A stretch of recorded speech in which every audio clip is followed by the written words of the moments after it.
Այս պահին, երբ դուք նստած եք եւ կարդում այս տողերը, ձեր մարմինը շարժվում է տիեզերքում 1700 կմ/ժ արագությամբ։ Ոչ թե մոտավորապես, ոչ թե փոխաբերական իմաստով, այլ բառացիորեն հենց հիմա։ Երկիրը պտտվում է իր առանցքի շուրջ այդ արագությամբ, եւ դուք, ձեր աթոռը, ձեր տունը, բոլորը մասնակցում են այս տիեզերական պարին։ Բայց սա միայն սկիզբն է։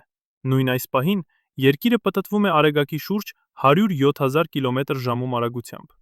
Ամբողջ արևային համակարգը Արեգակով, մոլորակներով եւ ձեզ հետ միասին շարժվում է դեպի Կարապի համաստեղության Վեգա աստղը 700,000 կմ/ժ արագությամբ։ Իսկ ամբողջ Ծիր կաթնային գալակտիկան պտտվում է իր կենտրոնի շուրջ 2,200,000 կմ/ժ արագությամբ։ Եվ այս ամենը տեղի է ունենում հենց հիմա, երբ դուք կարծում եք, որ անշարժ եք նստած։ Բայց ահա հարցը, որը տանջել է մարդկությանը հազարավոր տարիներ։ Եթե մենք շարժվում ենք այսքան անհավատալի արագություններով, ինչու երկինքը թվում է անշարժ։ Ինչու են աստղերը մնում նույն տեղում գիշեր առ գիշեր, սերունդ առ սերունդ։ Ձեր պապիկը տեսել է նույն համաստեղությունները, որ տեսնում եք դուք։ Հին եգիպտացիները, հին հույները, բաբելոնացիները բոլորը նայել են նույն երկնային նկարին։ Օրիոնի գոտին, մեծ արջը, հյուսիսային աստղը, անփոփոխ, հավերժ, անշարժ։ Կարծես տիեզերքը սառեցված է ժամանակի մեջ։ Կարծես մենք ապրում ենք հսկայական պլանետարիումի ներսում, որտեղ աստղերը փակցված են անտեսանելի բյուրեղյա ոլորտի վրա։ Այս պատրանքը այնքան հզոր է, որ հազարավոր տարիներ մարդիկ հավատացել են, որ Երկիրը տիեզերքի անշարժ կենտրոնն է։ Արիստոտելը, հին Հունաստանի ամենամեծ փիլիսոփաներից մեկը, ստեղծեց ամբողջական տիեզերաբանություն այս պատրանքի հիման վրա։ Նրա համար Երկիրը կանգուն էր, իսկ աստղերը պտտվում էին մեր շուրջը կատարյալ շրջանագծերով։ Եվ այս տեսակետը գերիշխեց մարդկային մտածողության մեջ ավելի քան 2000 տարի։ Երբ 1540 թվականին Նիկոլաուս Կոպեռնիկը համարձակվեց ասել, որ Երկիրը շարժվում է, նրա գաղափարները համարվեցին ոչ միայն սխալ, այլև աստվածահայհոյական։ Բայց ահա ինչ է տեղի ունեցել։ Երբ Գալիլեո Գալիլեյը 1610 թվականին ուղղեց իր հեռադիտակը դեպի երկինք, նա սկսեց տեսնել ապացույցներ, որ տիեզերքը շարժվում է։ Յուպիտերի լուսինները պտտվում էին մոլորակի շուրջ, Վեներան ուներ փուլեր, ինչպես լուսինը։ Արեգակի վրա էին բծեր, որոնք շարժվում էին նրա մակերեսով։ Տիեզերքը կենդանի էր, դինամիկ, շարժման մեջ։ Բայց նույնիսկ Գալիլեոն չէր կարող տեսնել աստղերի շարժումը։ Դրանք մնում էին անշարժ, անփոփոխ, հեռավոր լույսի կետեր, անսահման խավարի մեջ։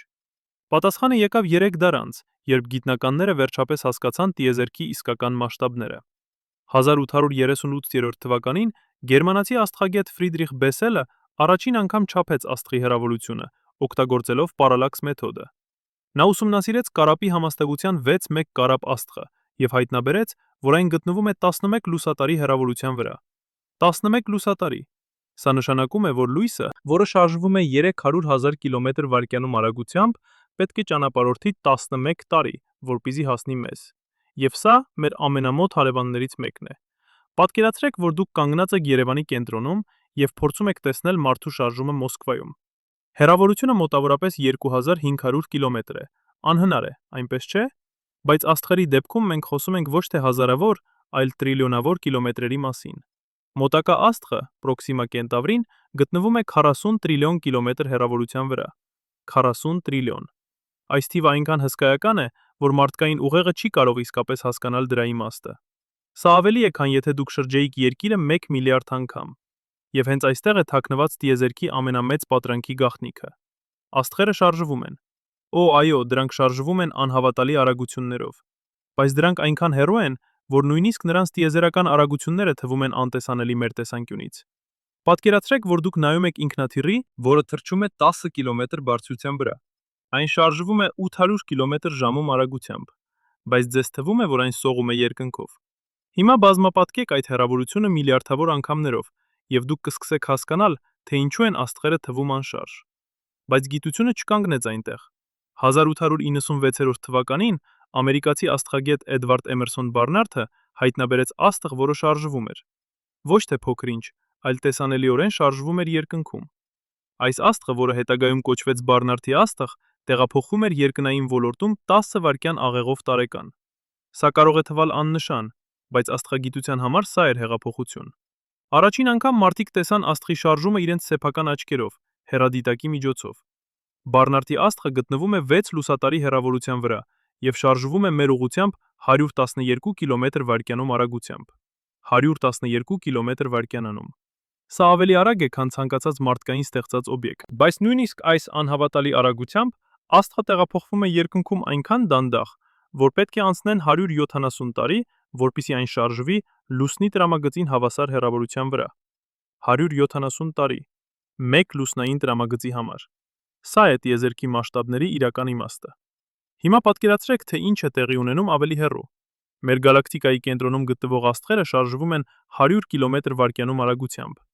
Դրանք պտտվում են գալակտիկայի կենտրոնի շուրջ, ինչպես մոլորակները պտտվում են ադրեգակի շուրջ։ Բայց դրանք այնքան հեռու են 26000 լուսատարի հեռավորության վրա, որ նույնիսկ այս տիեզերական արագությունները անտեսանելի են մեզ համար։ Աստղը, որը շարժվում է 100 կմ/վայրկյանում արագությամբ 26000 լուսատարի հեռավորության վրա, կտեղափոխվի երկնքում 1 աղեղային վայրկյանով միլիոն տարում։ 1 աղեղային վայրկյանով միլիոն տարում։ Սա այնքան փոքր է, որ անհնար է տեսնել նույնիսկ ամենահզոր հեռադիտակներով։ Բայց ահա ինչ է իսկապես ապշեցուցիչ։ Գիտնականները հայտնաբերեցին, որ աստղերը ոչ միայն շարժվում են իրենց գալակտիկաների ներսում, ամբողջ գալակտիկաները շարժվում են տիեզերքում։ 1826 թվականին ավստրիացի ֆիզիկոս Քրիստիան Դոպլերը բացահայտեց երևույթ, որը հետագայում կոչվեց նրա անունով՝ Դոպլերի էֆեկտ։ Երբ աստղը շարժվում է դեպի մեզ, նրա լույսը տեղափոխվում է դեպի կապույտ սպեկտրը։ Երբ այն հեռանում է, լույսը տեղափոխվում է դեպի կարմիր սպեկտրը։ Այս պարզ սկզբուն տվեց աստղագետներին չափել աստղերի արագությունները առանց սպասելու հարյուրավոր տարիներ, տեսնելու դրանց շարժումը երկնքում։ Եվ այն, ինչ նրանք հայտնաբերեցին, փոխեց ամեն ինչ։ Անդրոմեդայի գալակտիկան, մեր ամենամոտ հարևան հսկա գալակտիկան, շարժվում է դեպի մեզ 112 կմ/վայրկյանում արագությամբ։ Այն գտնվում է 2.500.000 լուսատարի հեռավորության վրա եւ մոտենում է մեզ։ Մոտավորապես 4 միլիարդ տարի անց այն կբախվի ծիր կաթնային գալակտիկայի հետ։ Երկու հսկա գալակտիկաներ, որոնցից յուրաքանչյուրը պարունակում է 100 միլիարդավոր աստղեր, կմիաձուլվեն մեկ գերգալակտիկայի մեջ։ Բայց նույնիսկ այս տիեզերական կատակլիզմը տեղի կունենա այնքան դանդաղ, որ եթե մարդիկ դեռ գոյություն ունենան այդ ժամանակ, նրանք կտեսնեն միայն աստղերի դանդաղ պարը երկնքում, սերունդներ շարունակ։ Բայց կա ավելի խորը խորհուրդ։ 1829 թվականներին աստղագետները սկսեցին նկատել, որ հեռավոր գալակտիկաները բոլորը ցույց են տալիս կարմիր տեղաշարժ։ Դրանք բոլորը հեռանում էին մեզանից։ Ոչ միայն մեկ կամ երկու, այլ բոլորը, ամեն ուղղությամբ։ Կարծես մենք գտնվում էինք տիեզերական պայթյունի կենտրոնում։ 1829 թվականին ամերիկացի աստղագետ Էդվին Հաբլը հայտնաբերեց ավելին, որքան հեռու է գալակտիկան, այնքան արագ է այն հեռանում։ Սա էր ապացույցը, որ տիեզերքը ընդլայնվում է։ Պատկերացրեք փուչիկ, որի մակերեսին նկարված են կետեր։ Երբ դուք փչում եք փուչիկը, բոլոր կետերը հեռանում են միմյանցից։ Յուրաքանչյուր կետից նայելիս թվում է, որ բոլոր մյուս կետերը հեռանում են ձեզանից։ Բայց իրականում ոչ մի կետ չի շարժվում փուչիկի մակերեսով։ Ընդլայնվում է հենց տարածությունը նրանց միջև։ Սա է տիեզերքի ընդլայնման իմաստը։ Գալակտիկաները չեն շարժվում տիեզերքի միջով, ընդլայնվում է հենց տիեզերքը նրանց միջև։ Եվ ահա ամենաապշեցուցիչ մասը։ Այս ընդլայնումը տեղի է ունենում ամենուր միաժամանակ։ Հենց հիմա, այս վայրկյանին, տարածությունը ստեղծվում է ձեր եւ ամենամոտ աստղի միջև, ստեղծվում է ձեր եւ Անդրոմեդայի գալակտիկայի միջև, ստեղծվում է ձեր եւ տիեզերքի ամենահեռավոր անկյունների միջև։ Տիեզերքը չի ընդլայնվում դեպի ինչ-որ տեղ, այն ընդլայնվում է ամենուր, յուրաքանչյուր կետում, յուրաքանչյուր ուղղությամբ, հենց հիմա։ Բայց սա դեռ ամենը չէ։ 1898 թվականին գիտնականները հայտնաբերեցին, որ տիեզերքի ընդլայնումը արագանում է, ոչ թե դանդաղում, ինչպես սպասվում էր ձգողականության ազդեցության տակ, այլ արագանում։ Կա ինչ-որ անտեսանելի ուժ, որը մղում է գալակտիկաները ավելի արագ հեռանալ միմյանցից։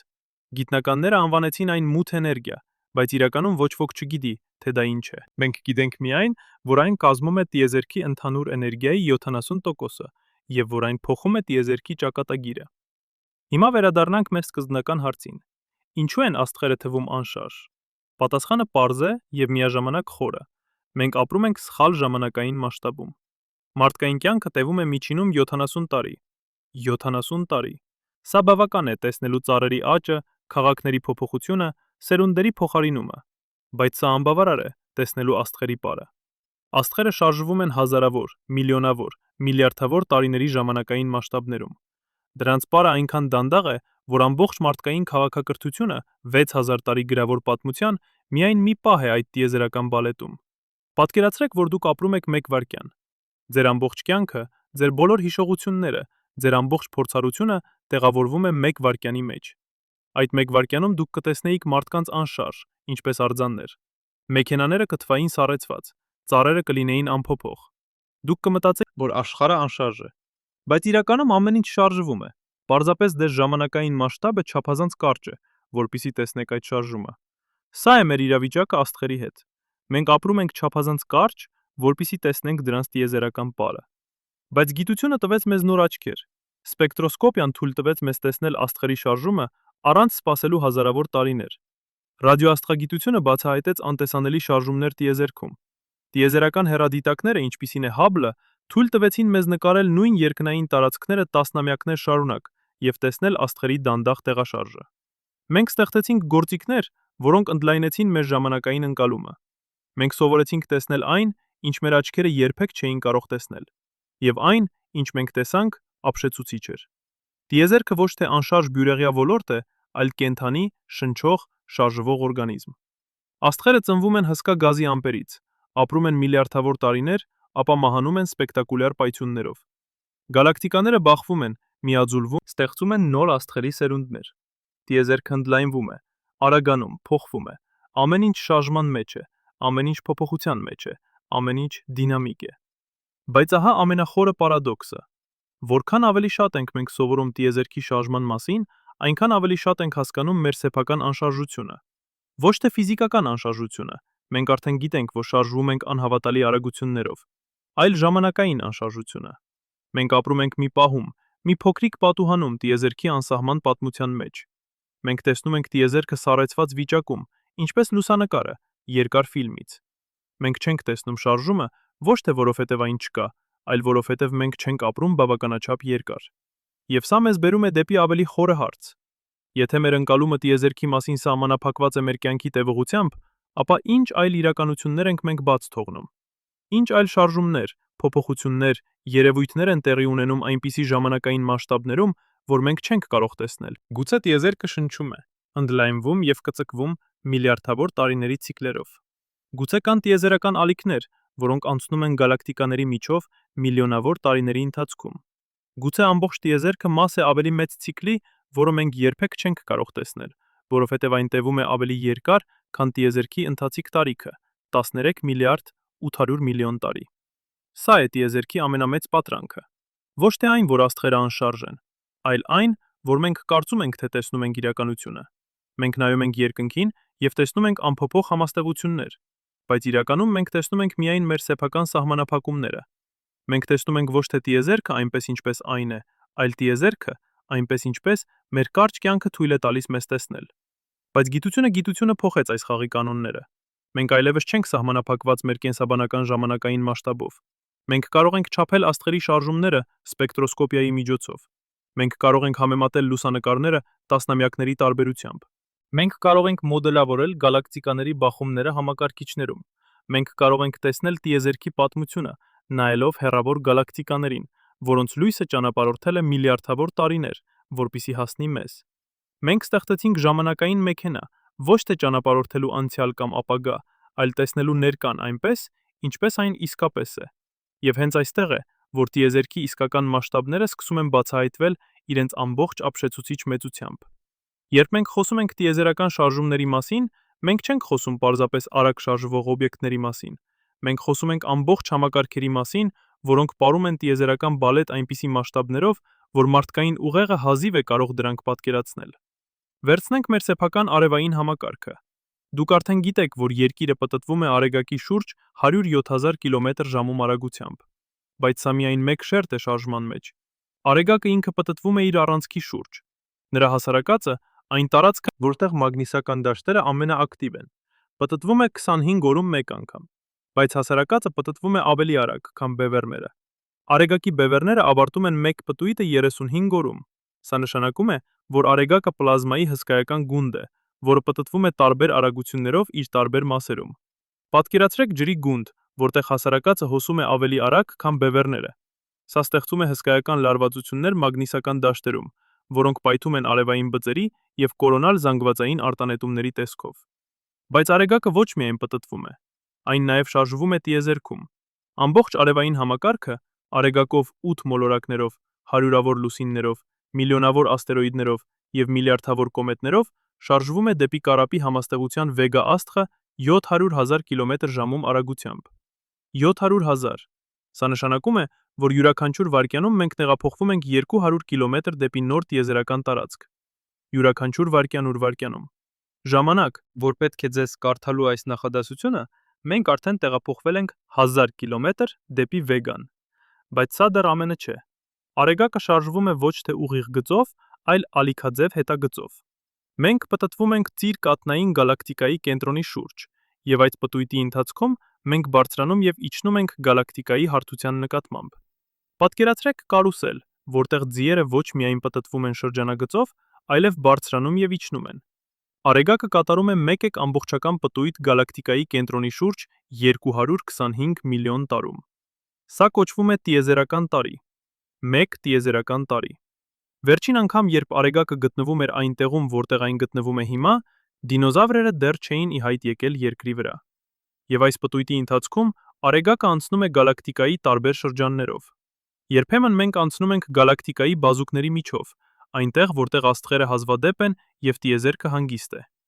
Երբեմն մենք մտնում ենք աստղագոյացման ակտիվ շրջաններ, որտեղ նոր աստղերը ծնվում են հսկա մոլեկուլային ամպերից։ Երբեմն մենք անցնում ենք մոտ գերնորաստղերի, որոնք պայթում են եւ լցնում տիեզերքը ծանր տարրերով։ Յուրաքանչյուր տիեզերական տարի Արեգակը փորձում է նոր միջավայրեր, նոր հարևանների, նոր տիեզերական եղանակներ։ Բայց եկեք խորանանք ավելի խորը։ Ամբողջ Ծիր-կաթնային գալակտիկան պտտվում է, ոչ թե որպես կոշտ սկավառակ, այլ որպես հսկայական պտտվող փոթորիկ։ Գալակտիկայի կենտրոնը պտտվում է ավելի արագ, քան եզրերը։ Աստղերը, որոնք գտնվում են կենտրոնից 26000 լուսատարի հեռավորության վրա, այնտեղ, որտեղ գտնվում է Արեգակը, շարժվում են 220 կմ/վ արագությամբ։ 220 կմ/վ։ Սա ավելի արագ է, քան ցանկացած մարդկային ստեղծած հրթիռ։ Բայց աստղերը, որոնք գտնվում են ավելի մոտ կենտրոնին, շարժվում են դեռ ավելի արագ։ Իսկ աստղերը եզրերում շարժվում են ավելի դանդաղ։ Եվ ահա ինչ է իսկապես հետաքրքիր։ Երբ աստղագետները սկսեցին չափել գալակտիկայի պտույտի արագությունը, նրանք հայտնաբերեցին ինչ-որ տարօրինակ։ Աստղերը պտտվում էին չափազանց արագ։ Ըստ Նյուտոնի օրենքների, աստղեր, որոնք գտնվում են գալակտիկայի եզրերում, պետք է շարժվեին ավելի դանդաղ, քանի որ նրանք հեռու են գալակտիկայի զանգվածի մեծ մասից։ Բայց նրանք շարժվում էին գրեթե նույն արագությամբ, ինչ աստղերը կենտրոնի մոտ։ Սա նշանակում էր, որ գալակտիկայում կա ավելի շատ զանգված, քան մենք կարող ենք տեսնել։ Անտեսանելի զանգված։ Մութ նյութ։ Մութ նյութը կազմում է գալակտիկայի զանգվածի 85%-ը։ 85%։ Սա նշանակում է, որ ամեն ինչ, ինչ մենք տեսնում ենք, աստղերը, գազը, փոշին, կազմում է միայն 15% գալակտիկայի իրական զանգվածից։ Մնացած 85%-ը անտեսանելի է։ Այն չի արտանետում լույս, այն չի կլանում լույս, այն փոխազդում է միայն ձգողականության միջոցով։ Եվ հենց այս անտեսանելի զանգվածն է, որ պահում է գալակտիկան միասին, թույլ չի տալիս աստղերին ցրվել տիեզերքում։ Պատկերացրեք, որ դուք տեսնում եք պարող մարդկանց, բայց չեք տեսնում հատակը, որի վրա նրանք պարում են։ Դուք տեսնում եք նրանց շարժումները, բայց չեք հասկանում, թե ինչն է պահում նրանց միասին, ինչն է թույլ տալիս նրանց պարել համաժամ։ Սա է մութ նյութը։ Անտեսանելի հատակը, որի վրա պարում են աստղերը։ Անտեսանելի շրջանակը, որը պահում է գալակտիկան միասին։ Բայց եկեք դուրս գանք մեր գալակտիկայից եւ նայենք ավելի լայն պատկերին։ Ծիր-կաթնային գալակտիկան ոչ միայն պտտվում է, այն նաեւ շարժվում է տիեզերքում։ Մենք շարժվում ենք դեպի կույսի համաստեղության գերհամախումբը 600 կմ/վ արագությամբ։ 600 կմ/վ։ Սա 2.166.000 կմ/ժ է։ Ամբողջ գալակտիկան 100 միլիարդավոր աստղերով, տրիլիոնավոր մոլորակներով, անհամար կյանքի հնարավորություններով շարժվում է տիեզերքում այնպիսի արագությամբ, որ մարդկային ուղեղը հազիվ է կարող հասկանալ։ Եվ մենք ոչ միայն շարժվում ենք դեպի կույսի գերհամախումբը, մենք նաև շարժվում ենք դեպի ավելի հեռավոր ձգողական անոմալիա, որը աստղագետները անվանում են մեծ ձգիչ։ Սա հսկայական տիեզերական կառուցվածք է, որը գտնվում է 250 միլիոն լուսատարի հեռավորության վրա։ Այն այնքան զանգվածային է, որ ձգում է դեպի իրեն հազարավոր գալակտիկաներ, ներառյալ մերը։ Բայց մենք չենք կարող տեսնել այն ուղղակիորեն, որովհետև այն գտնվում է Ծիր-կաթնային գալակտիկայի հարթության հետևում։ Մեր սեփական գալակտիկան արգելափակում է մեր տեսողությունը։ Պատկերացրեք, որ դուք կանգնած եք անտառում եւ փորձում եք տեսնել լեռը ծառերի հետևում։ Դուք չեք կարող տեսնել լեռը ուղղակիորեն, բայց դուք կարող եք տեսնել, թե ինչպես են ծառերը թեքվում դեպի այն քամու ազդեցության տակ։ Սա է մեծ ձգիչը։ Մենք չենք կարող տեսնել այն ուղղակիորեն, բայց մենք կարող ենք չափել նրա ձգողական ազդեցությունը գալակտիկաների շարժումների վրա։ Բայց նույնիսկ սա չէ ամբողջ պատկերը։ 1898 թվականներին աստղագետները սկսեցին քարտեզագրել գալակտիկաների բաշխումը տիեզերքում։ Եվ այն, ինչ նրանք հայտնաբերեցին, փոխեց մեր ողջ պատկերացումը տիեզերքի կառուցվածքի մասին։ Գալակտիկաները բաշխված չեն պատահականորեն։ Դրանք կազմում են հսկայական կառուցվածքներ, թելեր, պատեր, բջիջներ։ Պատկերացրեք օճառի փրփուր։ Օճառը կենտրոնացած է փրփրի պատերում, իսկ ներսում կան դատարկ բուժտեր։ Տիեզերքը կառուցված է նույն ձևով։ Գալակտիկաները կենտրոնացած են հսկայական թելերում եւ պատերում, որոնք շրջապատում են հսկայական դատարկ տարածքներ, որոնք կոչվում են տիեզերական դատարկություններ։ Ամենամեծ հայտնի կառուցվածքը կոչվում է Հերկուլես հյուսիսային կորոնա մեծ պատ։ Սա գալակտիկաների հսկայական համախումբ է, որը տարածվում է 10 միլիարդ լուսատարի երկարությամբ։ 10 միլիարդ լուսատարի։ Սա մոտավորապես 10% է տիեզերքի դիտելի տրամագծից։ Պատկերացրեք կառուցվածք, որը այնքան հսկայական է, որ լույսը, շարժվելով 300,000 կմ/վ արագությամբ, պետք է ճանապարհորդի 10 միլիարդ տարի, որպեսզի անցնի դրա մի ծայրից մյուսը։ Եվ այս ամբողջ կառուցվածքը շարժվում է։ Գալակտիկաները շարժվում են թելերի երկայնքով։ Գալակտիկաների համախմբերը բախվում են միմյանց հետ։ Գերհամախմբերը միաձուլվում են։ Ամբողջ տիեզերական ցանցը կենդանի է, դինամիկ է, շարժման մեջ է։ Բայց այս շարժումները տեղի են ունենում այնպիսի ժամանակային մասշտաբներում, որ մարդկային քաղաքակրթությունը, ամբողջ մեր պատմությունը, մեր բոլոր նվաճումները, մեր բոլոր պատերազմները եւ խաղաղությունները միայն մի պահ է այդ տիեզերական պատմության մեջ։ Բայց եկեք վերադառնանք ավելի մոտ տուն եւ նայենք մի օրինակի, որը ցույց է տալիս, թե ինչպես են աստղերը իսկապես շարժվում երկնքում։ Մեծ արջի համաստեղությունը, հավանաբար ամենահայտնի համաստեղությունը, հյուսիսային կիսագնդում, 7 պայծառ աստղ, որոնք կազմում են դույլի ձև։ Հազարավոր տարիներ առաջ այդ պայծառ երկու համաստեղությունը դեռևս մի այլ տեղ էր գտնվում։ Նրանք հյուսիս մորով կիսագնդվել էին նախապատրաստված երկու բանակցության կապիչների հետ։ Նրանք ամենևին կարող էին լինել մեկ, սեռական հարաբերությունների ամբողջը։ Դրանք միայն մեկ համակարգի մեջ են գտնվել՝ դույլի ձև։ Հազարավոր տարիներ մարդիկ օգտագործել են այս համաստեղությունը նավարկության համար։ Հին եգիպտացիները, վիկինգները, պոլինեզիացիները բոլորը ճանաչել են այս 7 աստղերը։ Բայց ահա ինչ է տեղի ունենում։ Այս 7 աստղերը շարժվում են։ Յուրաքանչյուրը շարժվում է իր սեփական ուղղությամբ, իր սեփական արագությամբ։ Դուբե աստղը, որը կազմում է դույլի եզրը, շարժվում է մեկ ուղղությամբ։ Մերակ աստղը, դույլի ծայրը, շարժվում է այլ ուղղությամբ։ 100,000 տարի առաջ մեծ արջը չէր նման դույլի։ 100,000 տարի հետո այն դարձյալ չի նման դույլի։ Համաստեղությունը, որը մենք տեսնում ենք այսօր, գոյություն ունի միայն հիմա, այս պատմական պահին, եւ սա ճիշտ է բոլոր համաստեղությունների համար։ Օրիոնը, որը հիմա նման է որսորդի, 10 միլիոն տարի հետո կլինի ճանաչելի։ Նրա աստղերը ցրվելու են, նոր աստղերը կհայտնվեն, հին աստղերը կմարեն։ Երկինքը, որը մենք տեսնում ենք այսօր, եզակի է։ Այն երբեք չի եղել նույնը անցյալում եւ երբեք չի լինի նույնը ապագայում։ Մենք ապրում ենք եզակի պահում տիեզերքի պատմության մեջ, երբ աստղերը պատահաբար դասավորված են այնպես, որ կազմում են այն նախշերը, որոնք մենք տեսնում ենք։ Բայց ահա ամենաապշեցուցիչ մասը։ Աստղերը, որոնք կազմում են համաստեղությունները, իրականում չեն կապված միմյանց հետ։ Դրանք գտնվում են տարբեր հեռավորությունների վրա մեզանից։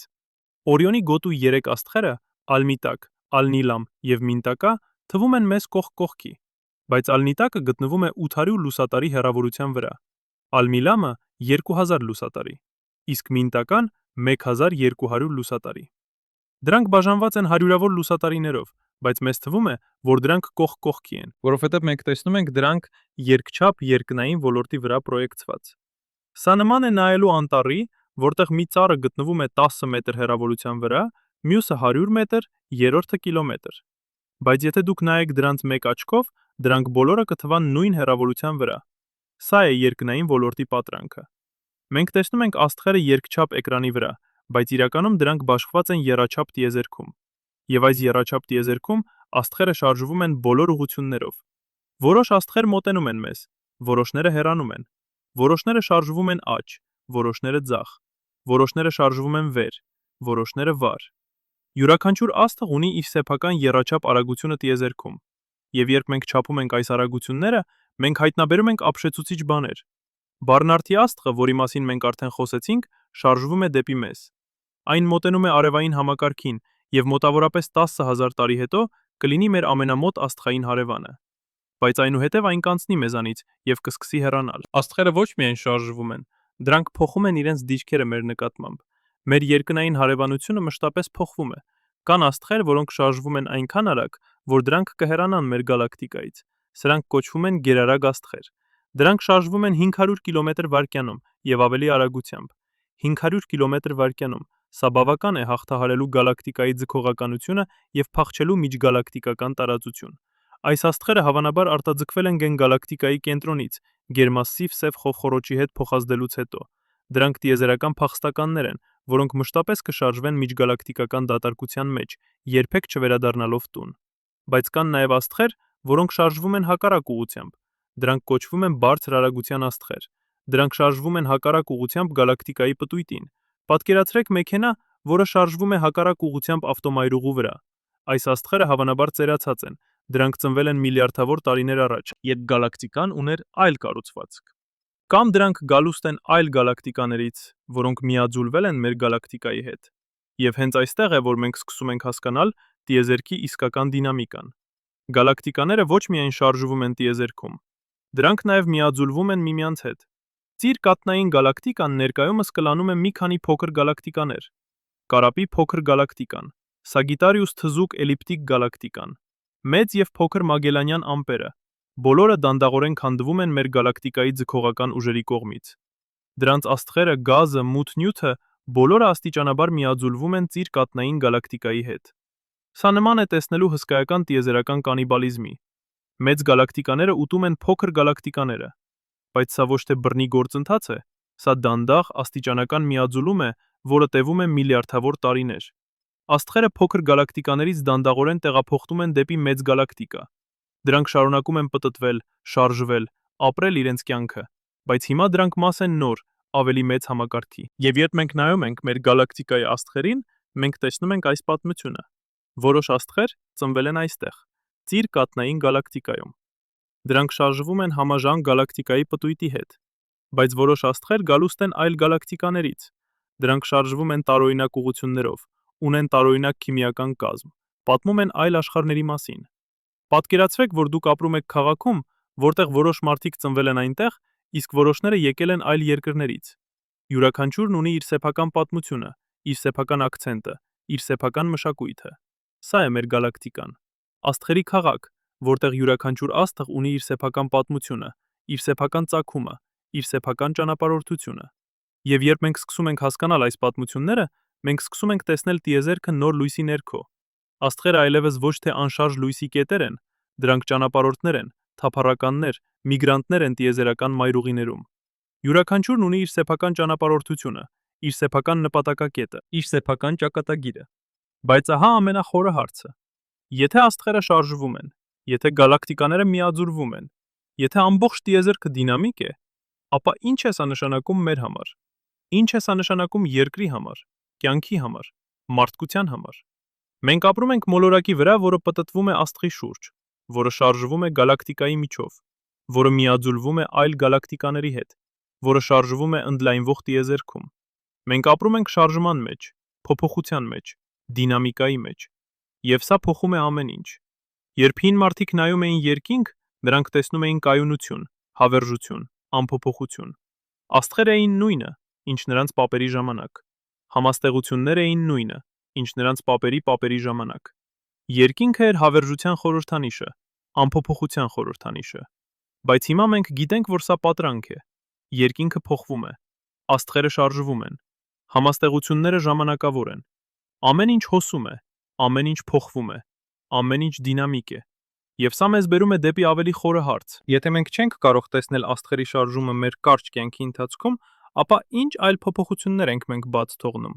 Ինչ այլ դինամիկա է տեղի ունենում այնպիսի ժամանակային մասշտաբներում, որ մենք չենք կարող ընկալել։ Գուցե լեռները աճում են եւ քայքայվում են։ Գուցե մայրցամաքները շարժվում են։ Գուցե կլիման փոխվում է։ Գուցե տեսակները էվոլյուցիայի են ենթարկվում։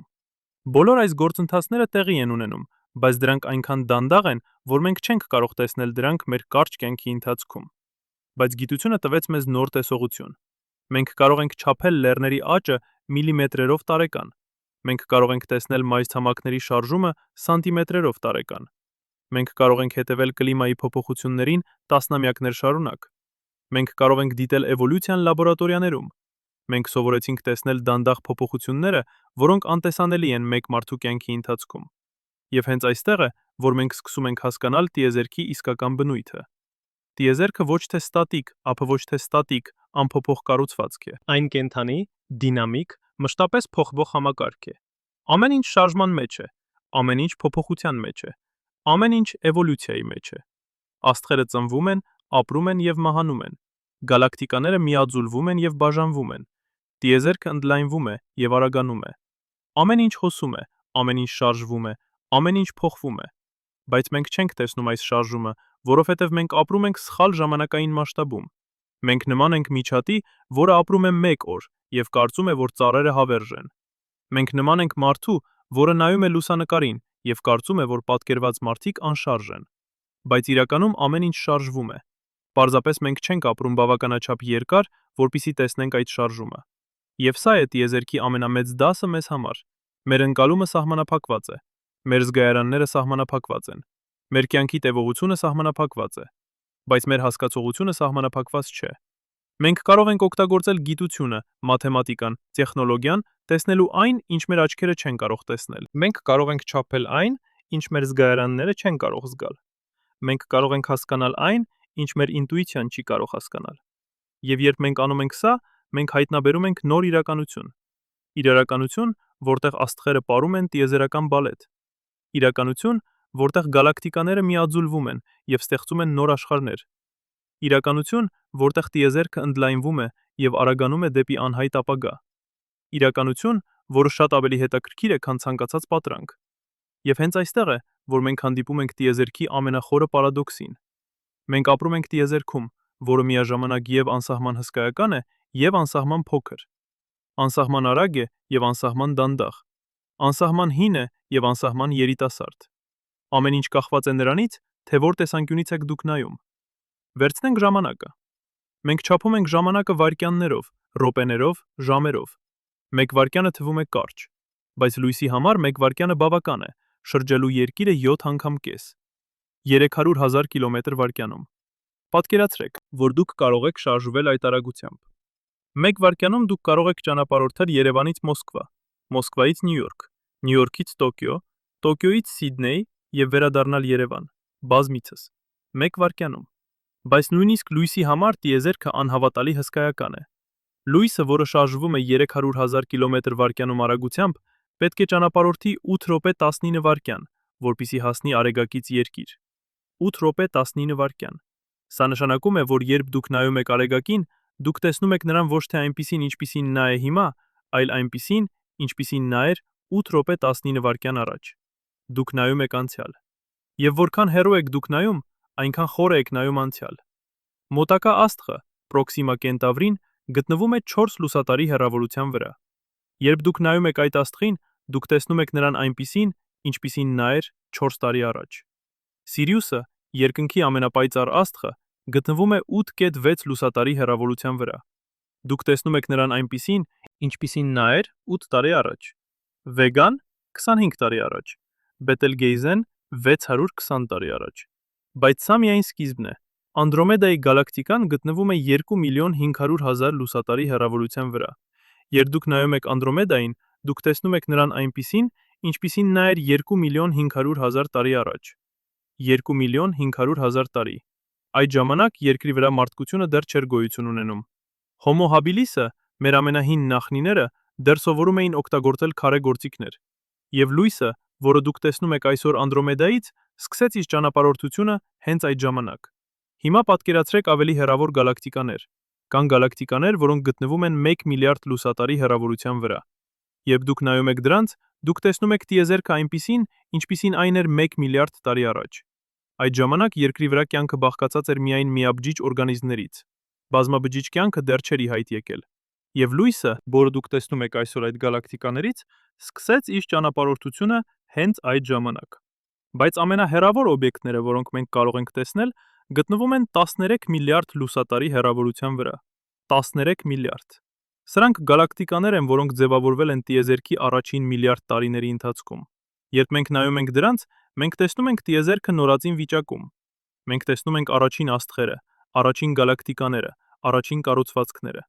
Մենք նայում ենք ժամանակի սկիզբ։ Եվ ահա ինչ է սա նշանակում։ Երբ դուք նայում եք երկինք գիշերը, դուք չեք տեսնում տիեզերքը այնպիսին, ինչպիսին այն է հիմա։ Դուք տեսնում եք ժամանակային շերտեր։ Յուրաքանչյուր աստղ, յուրաքանչյուր գալակտիկա ցույց է տալիս ձեզ տարբեր պատմական պահ։ Մոտակա աստղերը ցույց են տալիս վերջին տարիները։ Հեռավոր ժգալակտիկաները ցույց են տալիս հազարավոր, միլիոնավոր, միլիարդավոր տարիներ անցյալ։ Երկինքը ժամանակային մեքենա է։ Յուրաքանչյուր անգամ, երբ դուք նայում եք վեր, դուք ճանապարհորդում եք ժամարորդում եք ժամանակի մեջ։ Բայց ահա ամենաապշեցուցիչ մասը։ Մենք ոչ միայն տեսնում ենք անցյալը, մենք տեսնում ենք տիեզերքի էվոլյուցիան։ Երբ աստղագետները ուսումնասիրում են հեռավոր գալակտիկաները, նրանք տեսնում են, որ դրանք տարբերվում են մոտակա գալակտիկաներից։ Հեռավոր գալակտիկաները, այսինքն երիտասարդ գալակտիկաները, ավելի փոքր են, ավելի անկանոն են, ավելի ակտիվորեն ձևավորում են աստղեր։ Մոտակա գալակտիկաները, այսինքն ծեր գալակտիկաները, ավելի մեծ են, ավելի կառուցվածքային են, ավելի քիչ ակտիվ են։ Սա նման է նայելու ֆոտոալբոմի, որտեղ դուք տեսնում եք մարդու ամբողջ կյանքը։ Առաջին լուսանկարները ցույց են տալիս երեխային, հաջորդ լուսանկարները դեռահասին, ապա չափահաս մարդուն, ապա ծերին։ Յուրաքանչյուր լուսանկար ցույց է տալիս տարբեր փուլ կյանքի մեջ։ Սա է տիեզերքը։ Յուրաքանչյուր գալակտիկա, որը մենք տեսնում ենք, ցույց է տալիս տարբեր փուլ տիեզերական էվոլյուցիայի մեջ։ Եվ երբ աստղագետները համեմատում են այս տարբեր փուլերը, նրանք կարող են վերակառուցել տիեզերքի ամբողջ պատմությունը։ Նրանք կարող են տեսնել, թե ինչպես են առաջին աստղերը ծնվել 13 միլիարդ տարի առաջ։ Ինչպես են առաջին գալակտիկաները ձևավորվել, ինչպես են գալակտիկաները միաձուլվել եւ ստեղծել ավելի մեծ կառուցվածքներ։ Ինչպես են աստղերը ստեղծել ծանր տարրեր եւ ցրել դրանք տիեզերքում։ Ինչպես են մոլորակները ձևավորվել, ինչպես է կյանքը ի հայտ եկել։ Բայց ահա ինչ է իսկապես հետաքրքիր։ Մենք ոչ միայն տեսնում ենք անցյալը, մենք նաեւ կարող ենք կանխատեսել ապագան։ Գիտնականները օգտագործում են իրենց դիտարկումները եւ մաթեմատիկական մոդելները կանխատեսելու, թե ինչ կլինի տիեզերքի հետ հաջորդ միլիարդավոր տարիների ընթացքում։ Եվ այն, ինչ նրանք տեսնում են, միաժամանակ եւ ապշեցուցիչ է եւ անհանգստացնող։ 4 միլիարդ տարի հետո Անդրոմեդայի գալակտիկան կբախվի ծիր կատնային գալակտիկայի հետ։ Սա չի լինի բռնի բախում, ինչպես երկու մեքենաների բախումը։ Սա կլինի դանդաղ գեղեցիկ պար, որը կտևի միլիարդավոր տարիներ։ Երկու գալակտիկաները կանցնեն միմյանցով, դրանց աստղերը կխառնվեն, դրանց գազային ամպերը կբախվեն եւ կստեղծեն նոր աստղերի պայթյուններ։ Ապա գալակտիկաները կվերադառնան, կբախվեն կրկին եւ վերջապես կմիաձուլվեն մեկ հսկայական էլիպտիկ գալակտիկայի մեջ։ Եվ այս ամբողջ ժամանակ Արեգակը կշարունակի իր կյանքը, բայց ոչ թե հավերժ։ 5 միլիարդ տարի հետո Արեգակը կսպառի իր ջրածնի պաշարները։ Այն կսկսի այրել հելիում եւ կդառնա կարմիր հսկա։ Այն կընդլայնվի եւ կկլանի Մերկուրին, Վեներան, հավանաբար նաեւ Երկիրը։ Մեր մոլորակը, մեր տունը, մեր քաղաքակրթությունը, ամեն ինչ կվերածվի գազի եւ փոշու։ Ապա Արեգակը կթափի իր արտաքին շերտերը եւ կդառնա սպիտակ թզուկ, փոքր, խիտ, դանդաղորեն սառչող աստղ։ Բայց նույնիսկ սա չէ վերջը։ Տիեզերքը շարունակելու է ընդլայնվել, եւ ոչ միայն ընդլայնվել, այլև արագանալ։ Մութ էներգիան, այդ խորհրդավոր ուժը, որը կազմում է տիեզերքի 70%-ը, մղում է գալակտիկաները ավելի արագ հեռանալ միմյանցից։ Եվ որքան ավելի է ընդլայնվում տիեզերքը, այնքան ավելի ուժեղ է դառնում մութ էներգիան։ 1 տրիլիոն տարի հետո բոլոր հեռավոր գալակտիկաները կհեռանան այնքան արագ, որ դրանց լույսը երբեք չի հասնի մեզ։ Դրանք կանցնեն տիեզերական հորիզոնից եւ կդառնան անտեսանելի։ Երկինքը կդառնա ավելի մութ։ Միայն մեր տեղական գալակտիկաների խումբը, ծիր կատնային գալակտիկան, Անդրոմեդան եւ մի քանի փոքր գալակտիկաներ կմնան տեսանելի։ Մնացած տիեզերքը կվերանա մեր տեսադաշտից, բայց աստղերը կշարունակեն ծնվել եւ մահանալ։ Դեռ կլինի գազ, որը կարող է ձևավորել նոր աստղեր։ Դեռ կլինի էներգիա, որը կարող է սնուցել կյանքը։ Բայց աստիճանաբար գազը կսպառվի։ Վերջին աստղերը կծնվեն մոտավորապես 100 տրիլիոն տարի հետո։ Դրանք կլինեն փոքր կարմիր թզուկներ, որոնք կայրեն տրիլիոնավոր տարիներ, բայց վերջապես նույնիսկ դրանք կմարեն։ Եվ ապա կգա մութ դարաշրջան։ Տիեզերքը կլցվի սպիտակ թզուկներով, նեյտրոնային աստղերով, սև խոռոչներով։ Այլևս չի լինի նոր աստղեր, այլևս չի լինի լույս, միայն դանդաղորեն սառչող մնացորդներ անցյալի փառքից,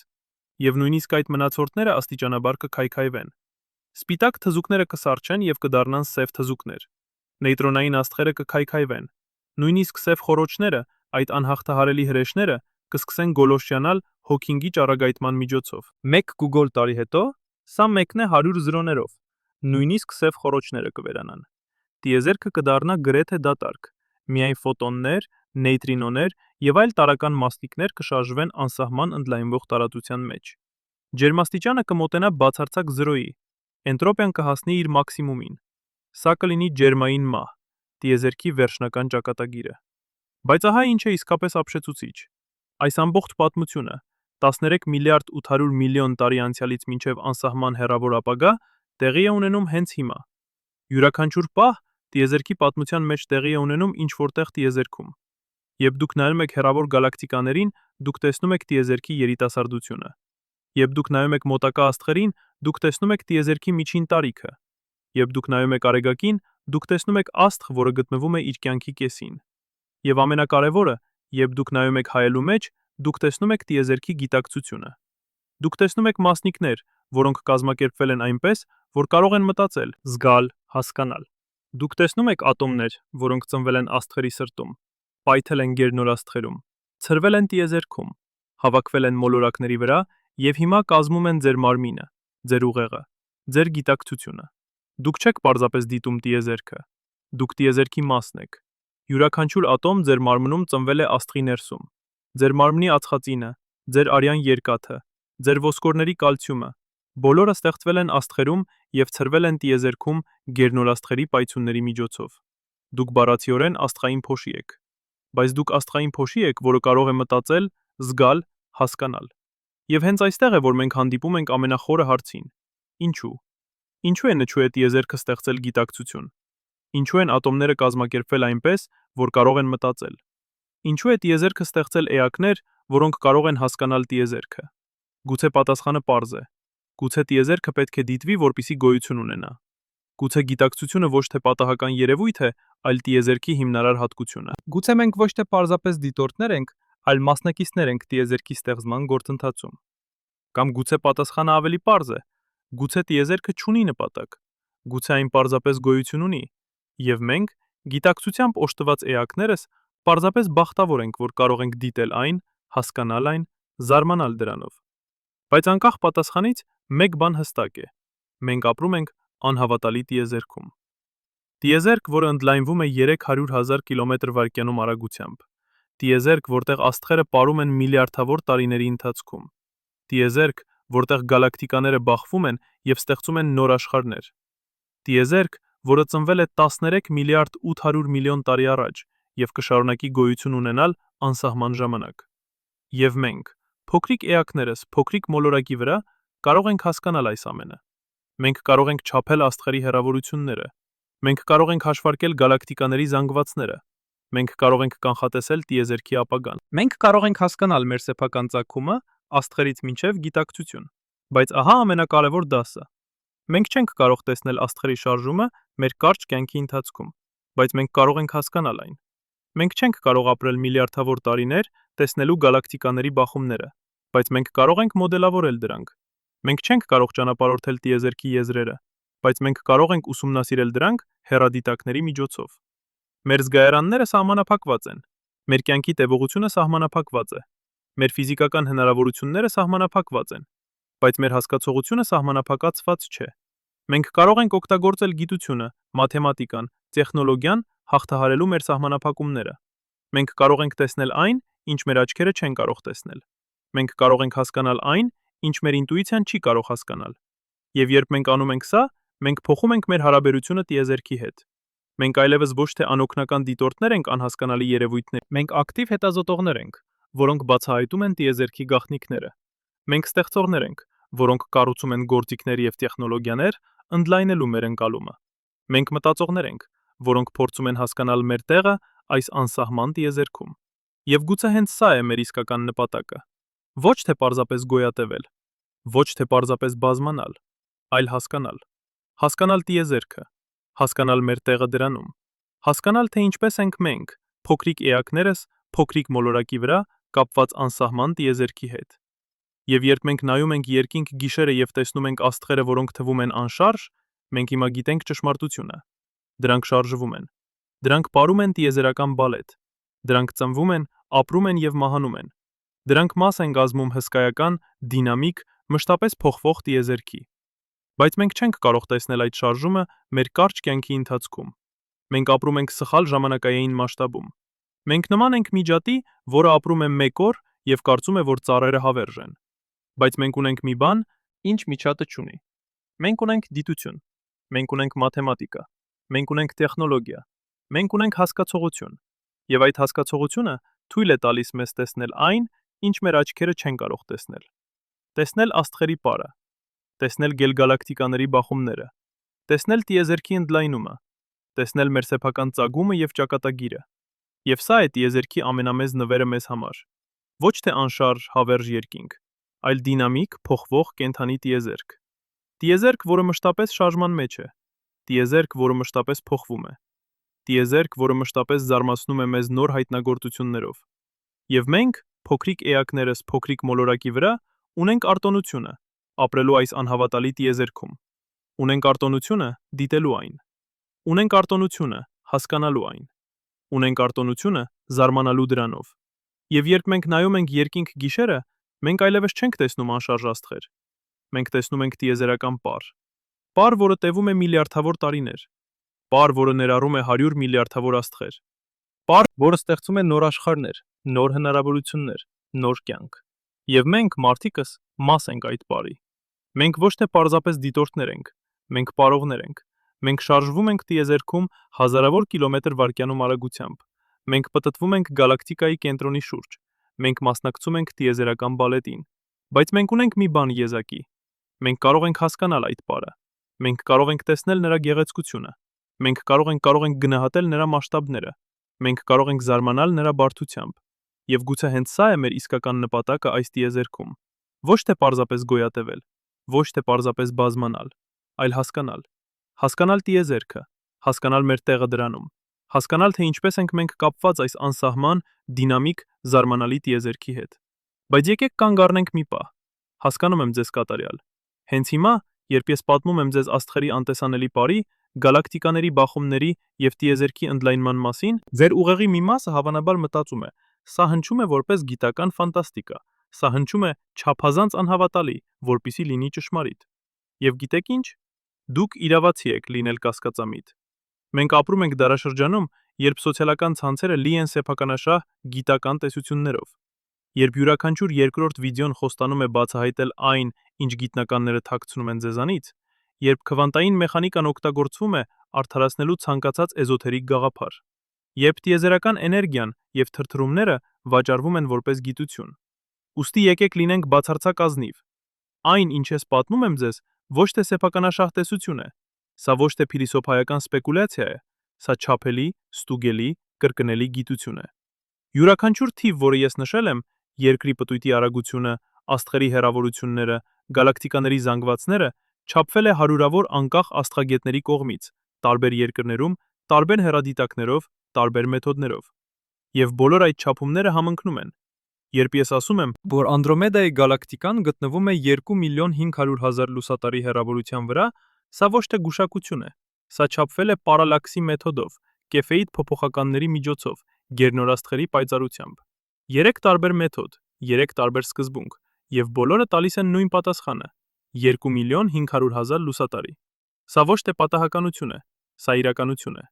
Երբ ես ասում եմ, որ տիեզերքը ընդլայնվում է, սա ոչ թե մաթեմատիկական վերացական է։ 1829 թվականին Էդվին Հաբլը իսկապես տեսավ գալակտիկաների սպեկտրների կարմիր տեղաշարժը։ Նա չափեց այն։ Նա հրապարակեց իր տվյալները։ Եվ ցանկացած մարդ, ով ունի հեռադիտակ եւ սպեկտրոգրաֆ, կարող է կրկնել այդ դիտարկումները։ Սա ոչ թե հավատք է, սա դիտարկելի փաստ է։ Բայց ահա ինչն է իսկապես կարևոր։ Գիտությունը նաև ազնիվ է իր սահմանափակումների մասին։ Երբ ես ասում եմ մութ նյութ, ես ոչ թե պնդում եմ, որ գիտենք, թե դա ինչ է։ Մենք չգիտենք։ Մենք գիտենք միայն, որ գալակտիկաներում կա ավելի շատ զանգված, քան մենք կարող ենք տեսնել։ Մենք գիտենք սա, որովհետև աստղերը շարժվում են չափազանց արագ, պահվելու միայն տեսանելի նյութի ձգողականությամբ։ Բայց թե ինչ է այդ անտեսանելի զանգվածը, Նոր տեսակի մասնիկներ, փոփոխված ձգողականություն, ինչ-որ այլ բան մենք դեռ չգիտենք, եւ սա նորմալ է։ Սա գիտության ուժն է, ասել մենք չգիտենք եւ շարունակել հետազոտել։ Երբ ես ասում եմ մութ էներգիա, ես ոչ թե խոսում եմ միստիկ ուժի մասին։ Մենք պարզապես տեսնում ենք, որ տիեզերքի ընդլայնումը արագանում է։ Սա չափվել է գերնուրաստղերի պայծառությամբ, տիեզերական միկրոալիքային ֆոնի անիզոտրոպիայով, գալակտիկաների բաշխմամբ։ Բայց թե ինչն է պատճառը՝ վակուումի էներգիա, տիեզերաբանական հաստատուն, ինչ-որ այլ բան, մենք դեռ բանավիճում ենք,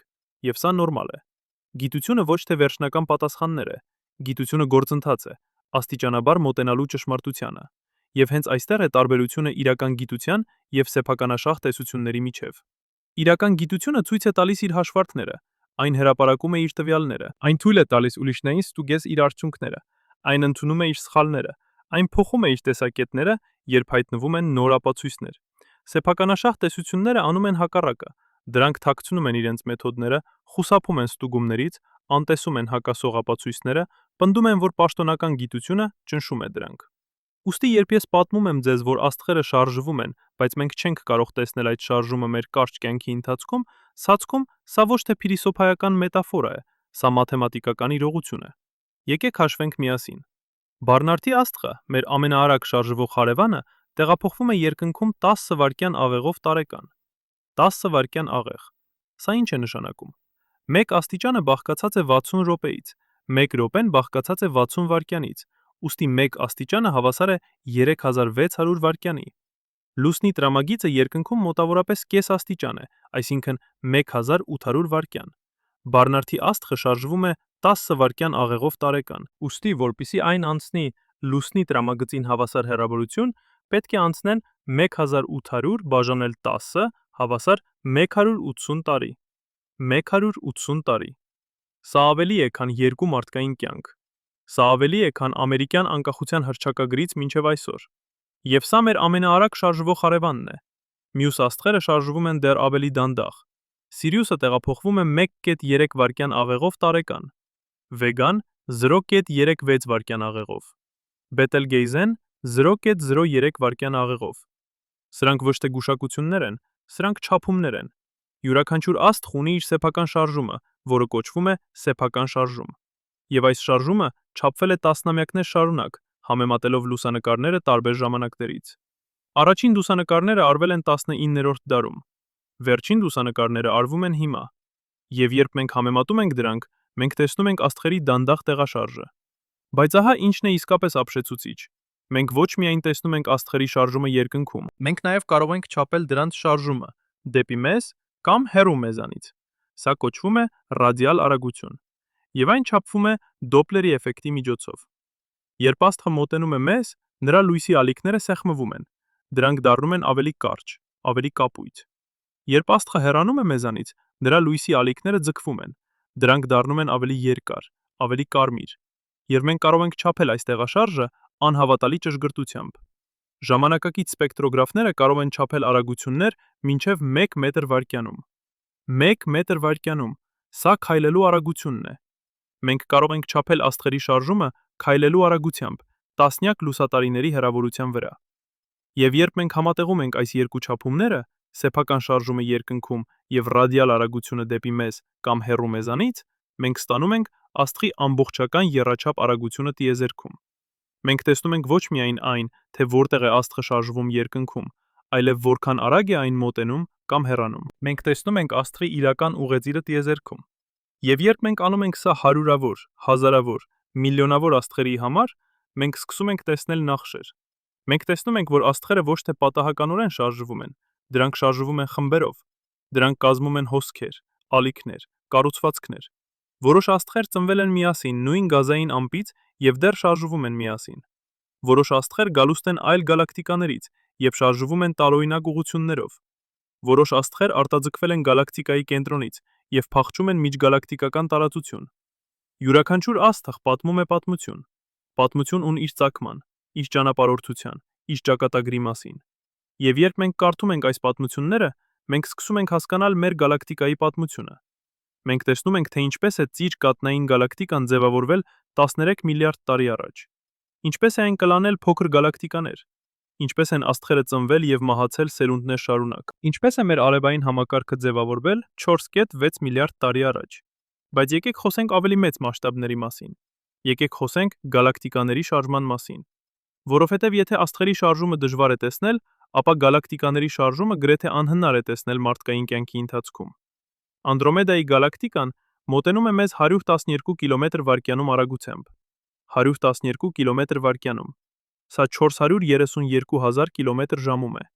Սա անհավատալի արագություն է, բայց Անդրոմեդան գտնվում է 2,500,000 լուսատարի հեռավորության վրա։ Այս հեռավորությամբ նույնիսկ 112 կմ/վայրկյանում արագությամբ պետք է անցնեն 4 միլիարդ տարի, որպեսզի Անդրոմեդան հասնի մեզ։ 4 միլիարդ տարի։ Սա գրեթե նույնքան է, որքան Երկրի տարիքը։ Սա ավելի է, քան կյանքի ողջ պատմությունը Երկրի վրա։ Սա այնքան երկար է, որ երբ Անդրոմեդան վերջապես հասնի մեզ, Արեգակը կլինի կարմիր հսկա։ Երկիրը հավանաբար կլինի անբնակելի, լի, եւ եթե մարդկությունը դեռ գոյություն ունենա, այն կլինի այնքան տարբեր մեզանից, որքան մենք տարբերվում ենք բակտերիաներից։ Բայց մենք կարող ենք հաշվարկել այս բախումը։ Մենք կարող ենք մոդելավորել այն համակարգիչներում։ Մենք կարող ենք տեսնել, թե ինչ կլինի, երբ երկու հսկա գալակտիկաները բախվեն։ Եվ այն, ինչ մենք տեսնում ենք, միաժամանակ եւ սարսափելի է, եւ գեղեցիկ։ Առաջին բախումը կլինի դանդաղ։ Երկու գալակտիկաները կմոտենան միմյանց միլիոնավոր տարիների ընթացքում։ Դրանց ձգողական դաշտերը կսկսեն փոխազդել։ Աստղերը կսկսեն տեղաշարժվել իրենց ուղեծիզներից։ Գազային ամպերը կսկսեն սեղմվել։ Նոր աստղերի ձևավորումը կարագանա։ Ապա գալակտիկաները կանցնեն միմյանցով, բայց սա ոչ թե վերջն է։ Դրանց ձգողական փոխազդեցությունը կդանդաղեցնի դրանց։ Դրանք կվերադառնան, դրանք կբախվեն կրկին։ Եվ այս պարը կտևի մի քանի միլիարդ տարի, մինչև վերջապես երկու գալակտիկաները կմիաձուլվեն մեկ հսկայական էլիպտիկ գալակտիկայի մեջ։ Եվ ամբողջ այս ժամանակ աստղերը գրեթե երբեք չեն բախվի միմյանց, որովհետև աստղերը այնքան փոքր են եւ այնքան հեռու են միմյանցից, որ նույնիսկ երբ երկու գալակտիկաները միաձուլվում են, աստղերը պարզապես անցնում են միմյանցով։ Պատկերացրեք երկու մեղվաբույծ, որոնք անցնում են միմյանցով։ Մեղուները հազվադեպ կբախվեն, նույնիսկ եթե բույները միաձուլվեն, բայց գազային ամպերը կբախվեն, եւ երբ դրանք բախվեն, դրանք կսեղմվեն, կտաքանան, կսկսեն ձևավորել նոր աստղեր։ Գալակտիկաների բախումը կստեղծի աստղագոյացման պայթյուն։ Միլիարդավոր նոր աստղեր կծնվեն մի քանի միլիոն տարիների ընթացքում։ Երկինքը կլցվի պայծառ, երիտասարդ, կապույտ աստղերով։ Եվ մենք կարող ենք տեսնել այս գործընթացը տիեզերքում հիմա։ Կան գալակտիկաներ, որոնք բախվում են հենց հիմա։ Անտենային գալակտիկաները, մկների գալակտիկաները, Կարապի A գալակտիկան, բոլորը գտնվում են բախման տարբեր փուլերում։ Եվ երբ մենք ուսումնասիրում ենք դրանք, մենք տեսնում ենք մեր սեփական ապագան։ Մենք տեսնում ենք, թե ինչ կլինի ծիր կտատնային գալակտիկայի եւ Անդրոմեդայի հետ 4 միլիարդ տարի հետո։ Բայց ահա ամենախորը հարցը. ինչու պետք է մեզ հետաքրքրի այս ամենը։ Ինչու պետք է մեզ հետաքրքրի, թե ինչ կլինի 4 միլիարդ տարի հետո։ Մենք չենք լինի այնտեղ։ Մեր երեխաները չեն լինի այնտեղ։ Մեր երեխաների երեխաների երեխաները չերխաները չեն լինի այնտեղ։ Ամբողջ մարդկային քաղաքակրթությունը, ամբողջ մարդկային պատմությունը կլինի մոռացված բազմաթիվ սերունդներ առաջ։ Բայց ահա պատասխանը, որովհետև սա փոխում է մեր ընկալումը ներկայի մասին։ Երբ մենք հասկանում ենք, որ ապրում ենք տիեզերքում, որը մշտապես շարժվում է, մշտապես փոխվում է, մշտապես էվոլյուցիայի մեջ է, մենք սկսում ենք տեսնել մեր սեփական կյանքը նոր լույսի ներքո։ Մենք ապրում ենք մոլորակի վրա, որը պտտվում է աստղի շուրջ, որը շարժվում է գալակտիկայի միջով, որը մոտենում է այլ գալակտիկայի, որը շարժվում է ընդլայնվող տիեզերքում։ Յուրաքանչյուր պահ մեր կյանքի մեջ եզակի է։ Յուրաքանչյուր վայրկյան մենք գտնվում ենք տիեզերքի նոր կետում, որտեղ երբեք չենք եղել եւ երբեք չենք վերադառնա։ Հին հույները կարծում էին, որ աստղերը ամրացված են բյուրեղյա ոլորտի վրա, որը պտտվում է երկրի շուրջ։ Դրանց համար տիեզերքը կրկնվող ցիկլիկ էր։ Նույն աստղերը վերադառնում էին նույն տեղերը գիշեր առ գիշեր, տարի առ տարի, դար առ դար։ Ժամանակը շրջանաձև էր։ Պատմությունը կրկնվում էր։ Ոչինչ իսկապես նոր չէր։ Բայց հիմա մենք գիտենք, որ սա սխալ է։ Ժամանակը ուղիղ գիծ է, ոչ թե շրջանագիծ։ Տիեզերքը ունի սկիզբ, մեծ պայթյունը, 13 միլիարդ 800 միլիոն տարի առաջ։ Այն ունի պատմություն, աստղերի ձևավորումը, գալակտիկաների էվոլյուցիան, տարրերի ստեղծումը, կյանքի ի հայտ գալը։ Եվ այն ունի ապագա, աստղերի մահը, գալակտիկաների միաձուլումը, տիեզերքի ընդլայնումը, վերջնական ջերմային մահը։ Մենք ապրում ենք ոչ թե հավերժ անփոփոխ տիեզերքում, մենք ապրում ենք պատմության մեջ, տիեզերական պատմության մեջ։ Եվ յուրաքանչյուր պահ այդ պատմության մեջ եզակի է, անկրկնելի է, արժեքավոր է։ Երբ դուք նայում եք երկինք գիշերը եւ տեսնում եք աստղերը, դուք տեսնում եք ոչ թե հավերժ անփոփոխ լույսի կետեր։ Դուք տեսնում եք պատմություն։ Դուք տեսնում եք աստղեր, որոնք ծնվել են միլիարդավոր տարիներ առաջ։ Դուք տեսնում եք աստղեր, որոնք կմահանան միլիարդավոր տարիներ հետո։ Դուք տեսնում եք աստղեր, որոնք շարժվում են, փոխվում են, էվոլյուցիայի են ենթարկվում։ Եվ դուք, դիտորդը, նույնպես մաս եք այդ պատմության։ Ատոմները ձեր մարմնում ստեղծվել են աստղերում, ածխածինը ձեր DNA-ում, կալցիումը ձեր ոսկորներում, երկաթը ձեր արյունում, բոլորը ծնվել են աստղերի միջուկներում եւ ցրվել են տիեզերքում գերնորաստղերի պայթյունների միջոցով։ Դուք բառացիորեն աստղային փոշի եք, բայց դուք աստղային փոշի եք, որը կարող է մտածել, զգալ, հասկանալ։ Եվ սա է ամենաապշեցուցիչ բանը։ Տիեզերքը, որը սկսվել է որպես պարզ ջերմ պլազմա 13 միլիարդ 800 միլիոն տարի առաջ, աստիճանաբար կազմակերպվել է այնպես, որ ստեղծել է կառուցվածքներ, որոնք կարող են հասկանալ իրենց սեփական ծագումը։ Ատոմները միավորվել են մոլեկուլների մեջ, մոլեկուլները միավորվել են բջիջների մեջ, բջիջները միավորվել են օրգանիզմների մեջ, օրգանիզմները զարգացրել են նյարդային համակարգեր, նյարդային համակարգերը զարգացրել են գիտակցություն, եւ գիտակցությունը զարգացրել է գիտություն։ Եվ հիմա 13 միլիարդ 800 միլիոն տարի մեծ պայթյունից հետո տիեզերքը կարող է նայել իր վրա եւ հասկանալ իր սեփական պատմությունը։ Ձեր միջոցով, իմ միջոցով, յուրաքանչյուր մարդու միջոցով, ով երբևէ նայել է երկինք եւ զարմացել է։ Սա ոչ թե մետաֆորա է, սա բառացի ճշմարտություն է։ Դուք տիեզերքի մասն եք, ոչ թե անջատված դիտորդ, ոչ թե արտաքին հետազոտող, այլ ներքին մաս։ Դուք տիեզերքն եք, որը դարձել է գիտակից։ Դուք տիեզերքն եք, որը ուսումնասիրում է իր սեփական բնույթը։ Եվ երբ դուք հասկանում եք սա, ամեն ինչ փոխվում է։ Դուք այլևս չեք զգում ձեզ փոքր, անկարևոր, կորած անսահման տիեզերքում։ Դուք զգում եք ձեզ կապված աստղերի հետ, որոնք ստեղծել են ձեր ատոմները, կապված գալակտիկաների հետ, որոնք պարում են տիեզերական բալետ, կապված տիեզերքյան բալետ, վեված տիեզերքի հետ, որը ընդլայնվում է եւ էվոլյուցիայի է ենթարկվում։ Դուք մաս եք ինչ-որ անհավատալի մեծ բանի, ինչ-որ բանի, որը սկսվել է որպես անսահման խիտ, անսահման տաք կետ եւ աստիճանաբար ընդլայնվել, սառել, կազմակերպվել է 100 միլիարդավոր գալակտիկաների, յուրաքանչյուրը 100 միլիարդավոր աստղերով, յուրաքանչյուրը հավանաբար մոլորակներով, որոշները հավանաբար կյանքով, որոշները հավանաբար գիտակցությամբ։ Եվ այս ամբողջ անհավատալի կառուցվածքը շարժվում է։ Աստղերը պարում են, գալակտիկաները միաձուլվում են, տիեզերքը ընդլայնվում է։ Ամեն ինչ հոսում է, ամեն ինչ փոխվում է, ամեն ինչ էվոլյուցիայի մեջ է։ Բայց մենք չենք տեսնում այս շարժումը մեր կարճ կյանքի ընթացքում։ Մենք տեսնում ենք միայն սառեցված պահ։ Մենք տեսնում ենք աստղերը անշարժ երկնքում։ Մենք տեսնում ենք համաստեղությունները անփոփոխ։ Մենք տեսնում ենք տիեզերքը ստատիկ։ Բայց սա պատրանք է։ Ամենամեծ պատրանքը, որ երբևէ խաբել է մարդկությանը։ Պատրանք, որը ստեղծվել է մեր սահմանափակ ընկալման, մեր կարճ կյանքի, մեր փոքր մասշտաբի կողմից։ Բայց գիտությունը ջախջախեց այս պատրանքը։ Գիտությունը ցույց տվեց մեզ, որ տիեզերքը կենդանի է, դինամիկ է, մշտապես շարժման մեջ է։ Գիտությունը տվեց մեզ նոր աչքեր,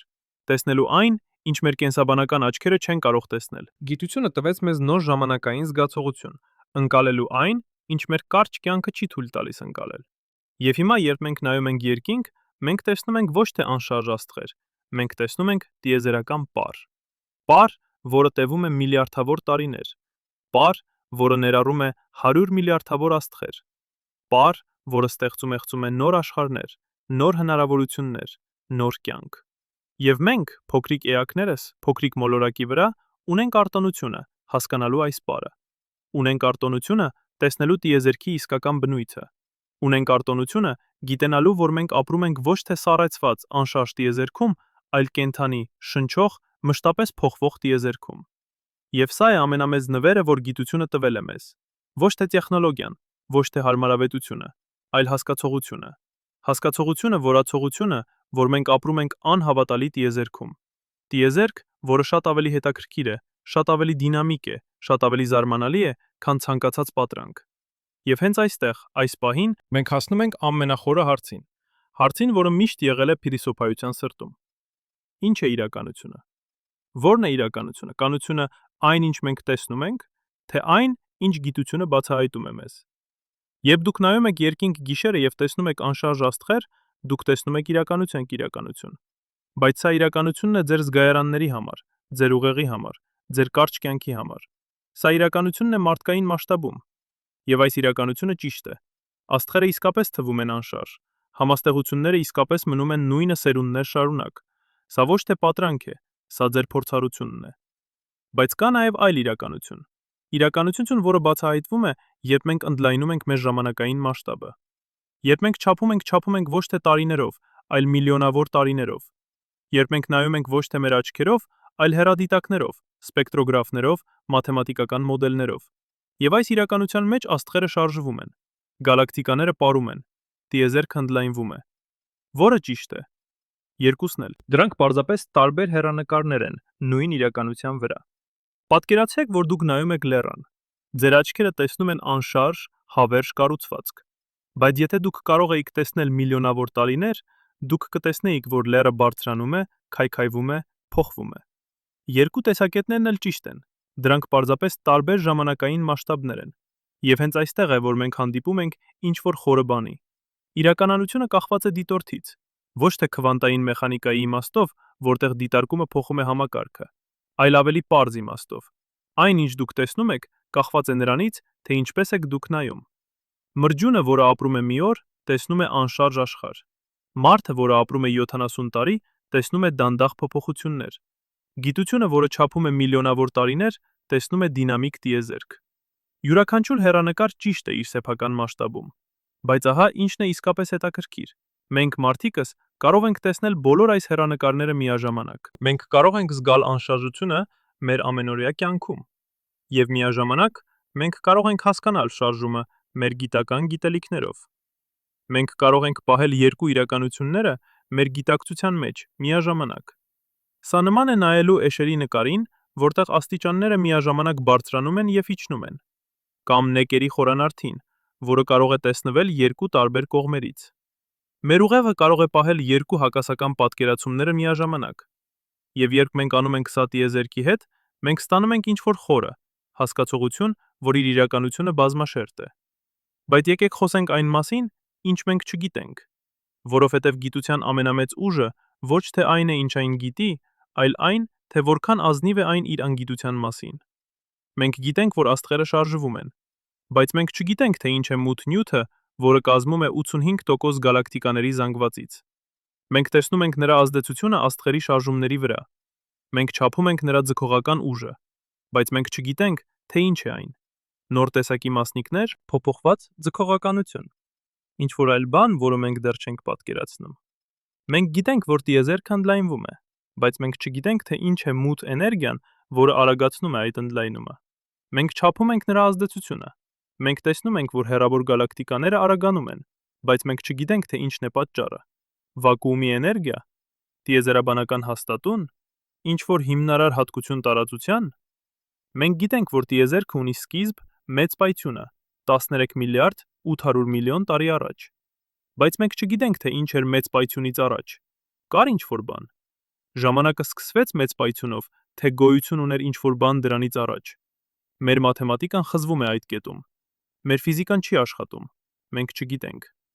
Մենք գիտենք, որ կյանքը ի հայտ եկավ Երկրի վրա մոտավորապես 3 միլիարդ 800 միլիոն տարի առաջ։ Բայց մենք չգիտենք, թե ինչպես։ Մենք գիտենք քիմիան։ Մենք գիտենք պայմանները, բայց մենք չգիտենք ճշգրիտ գործընթացը, որը վերածեց անկենդան նյութը կենդանի օրգանիզմների։ Մենք չգիտենք, թե որքան հաճախ է սա տեղի ունենում տիեզերքում։ Կա կյանք այլ մոլորակների վրա։ Հավանաբար, բայց մենք չգիտենք։ Մենք գիտենք, որ գիտակցությունը ի հայտ եկավ էվոլյուցիայի միջոցով, բայց մենք չգիտենք, թե ինչպես է նյարդային ակտիվությունը ստեղծում սուբյեկտիվ փորձառություն։ Ինչպես են էլեկտրական ազդանշանները նեյրոնների միջև վերածվում գույների, ձայների, զգացմունքների, մտքերի։ Սա կոչվում է գիտակցության դժվար խնդիր, եւ մենք դեռ չունենք պատասխան։ Մենք գիտենք, որ ժամանակը գոյություն ունի, բայց մենք չգիտենք, թե ինչ է այն։ Ժամանակը հոսում է, թե մենք ենք շարժվում ժամանակի միջով։ Ժամանակը հիմնարար հատկություն է տիեզերքի, թե ի հայտ եկած երևույթ։ Ինչու ժամանակը հոսում է միայն մեկ ուղղությամբ։ Ինչու մենք հիշում ենք ամենք անցյալը, բայց ոչ ապագան։ Մենք ունենք մաթեմատիկական նկարագրություններ, բայց մենք չունենք խորը հասկացողություն։ Եվ ահա ամենախորը հարցը. ինչու գոյություն ունի ինչ-որ բան, այլ ոչ թե ոչինչ։ Ինչու գոյություն ունի տիեզերք։ Ինչու գոյություն ունեն ֆիզիկայի օրենքներ։ Ինչու են այդ օրենքները հենց այդպիսին, ինչպիսին դրանք են եւ ոչ թե այլ։ Ինչու է տիեզերքը կարգավորված այնպես, որ թույլ է տալիս կյանքի եւ գիտակցության գոյությունը։ Սրանք հարցեր են, որոնց պատասխանները մենք չգիտենք եւ գուցե երբեք չգիտենանք։ Գուցե որոշ հարցեր գերազանցում են մարդկային հասկացողության սահմանները։ Գուցե մենք նման ենք մրջյունների, որոնք փորձում են հասկանալ քվանտային մեխանիկան։ Մեր ուղեղները էվոլյուցիայի են ենթարկվել, գոյատևելու աֆրիկյան սավաննայում, ոչ թե հասկանալու տիեզերքի հիմնարար բնույթը։ Բայց գուցե սա լավ է։ Գուցե անգիտությունը ոչ թե թուլություն է, այլ հնարավորություն։ Հնարավորություն զարմանալու, հետազոտելու, հայտնաբերելու։ Եթե մենք գիտենայինք ամեն ինչ կմնար անելու։ Ինչ կմնար հայտնաբերելու։ Ինչ կմնար զարմանալու։ Գուցե հարցերը ավելի կարևոր են, քան պատասխանները։ Գուցե գործընթացը, հետազոտելը, հասկանալը, զարմանալը ավելի կարևոր է, քան վերջնական նպատակակետը։ Գուցե ճանապարհորդությունը ավելի կարևոր է, քան նպատակակետը։ Եվ հենց այստեղ է, որ մենք վերադառնում ենք մեր սկզբնական հարցին։ Հիշում եք, թե ինչպես սկսեցինք։ Հիշում եք այն զգացումը, երբ դուք նստած էիք եւ կարդում էիք, եւ ես ասացի ձեզ, որ դուք շարժվում եք 1700 կմ/ժ արագությամբ, որ երկիրը պտտվում է արեգակի շուրջ 107,000 կմ/ժ արագությամբ, որ ամբողջ արևային համակարգը շարժվում է 700,000 կմ/ժ արագությամբ։ Այդ պահին դուք հավանաբար զգացիք շփոթություն։ Ինչպես կարող եմ ես շարժվել այդքան արագ եւ չզգալ այն։ Բայց հիմա, այս ամբողջ ճանապարհորդությունից հետո, դուք հասկանում եք։ Դուք հասկանում եք, որ շարժումը հարաբերական է։ Դուք հասկանում եք, որ ձեր ընկալումը սահմանափակված է ձեր զգայարաններով, ձեր ժամանակային մասշտաբով, ձեր հեռանկարով։ Բայց դուք նաև հասկանում եք ինչ-որ ավելի խորը։ Դուք հասկանում եք, որ դուք մաս եք ինչ-որ անվոր անհավատալի մեծ բանի։ Դուք ոչ թե անշարժ դիտորդ եք անշարժ տիեզերքում։ Դուք կարող եք տիեզերական բալետում։ Դուք շարժվում եք, պտտվում եք, ճանապարհորդում եք տիեզերքի միջով անհավատալի արագություններով։ Եվ ամենակարևորը, դուք հասկանում եք սա։ Դուք կարող եք հասկանալ ձեր սեփական շարժումը, նույնիսկ եթե չեք կարող զգալ այն։ Դուք կարող եք հասկանալ տիեզերքի դինամիկան, նույնիսկ եթե չեք կարող տեսնել այն ձեր կարճ կյանքի ընթացքում։ Դուք կարող եք հասկանալ իրականությունը, որը գերազանցում է ձեր անմիջական փորձառությունը։ Եվ սա է մարդկության ամենամեծ նվաճումը։ Ոչ թե տեխնոլոգիան, ոչ թե քաղաքակրթությունը, այլ հասկացողությունը։ Կարողությունը տեսնելու այն, ինչ անտեսանելի է։ Կարողությունը հասկանալու այն, ինչ անհասկանալի է։ Կարողությունը պատկերացնելու այն, ինչ անպատկերացելի է։ Մենք փոքրիկ էակներ ենք, փոքրիկ մոլորակի վրա։ Մեր կյանքը կարճ է։ Մեր զգայարանները սահմանափակված են։ Մեր հեռանկարը նեղ է, բայց մեր հասկացողությունը անսահման է։ Մենք կարող ենք հասկանալ աստղերը, որոնք հեռու են տրիլիոնավոր կիլոմետրեր։ Մենք կարող ենք հասկանալ գործընթացները, որոնք տևում են միլիարդավոր տարիներ։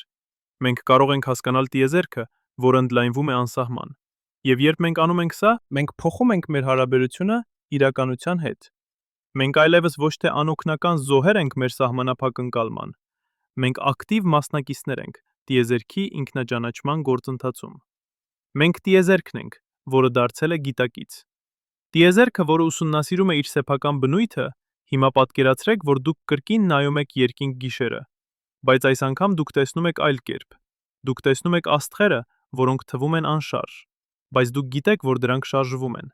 Դուք գիտեք, որ յուրաքանչյուր աստղ ունի իր սեփական ուղեծիրը, իր սեփական արագությունը, իր սեփական ճակատագիրը։ Դուք տեսնում եք համաստեղությունները ունները, որոնք թվում են հավերժ, բայց դուք գիտեք, որ դրանք ժամանակավոր են։ Դուք գիտեք, որ 100,000 տարի առաջ դրանք տարբեր էին։ 100,000 տարի հետո դրանք կրկին կլինեն տարբեր։ Դուք տեսնում եք Անդրոմեդայի գալակտիկան, աննշան լուսավոր բծիկ երկնքում, բայց դուք գիտեք, որ այն պարունակում է 1 տրիլիոն աստղեր։ Դուք գիտեք, որ այն մոտենում է մեզ 112 կմ/վ արագությամբ։ Դուք գիտեք, որ 4 միլիարդ տարի հետո այն կբախվի մեր գալակտիկայի հետ։ Եվ դուք տեսնում եք ձեզ։ Փոքրիկ էակ, փոքրիկ մոլորակի վրա։ Բայց դուք գիտեք, որ դուք շարժվում եք տիեզերքում անհավատալի արագություններով։ Դուք գիտեք, որ ձեր ատոմները ստեղծվել են աստղերում։ Դուք գիտեք, որ դուք տիեզերքի մասն եք, որը դարձել է գիտակից։ Եվ այս գիտելիքը փոխում է ամեն ինչ։ Դուք այլևս չեք զգում ձեզ կորած անսահման տիեզերքում։ Դուք զգում եք ձեզ կապված աստղերի հետ, որոնք ստեղծել են ձեզ։ Կապված գալակտիկաների հետ, որոնք ապրում են տիեզերական բալետ։ Կապված տիեզերքի հետ, որը ընդլայնվում է եւ էվոլյուցիայի է ենթարկվում։ Դուք մաս եք պատմության,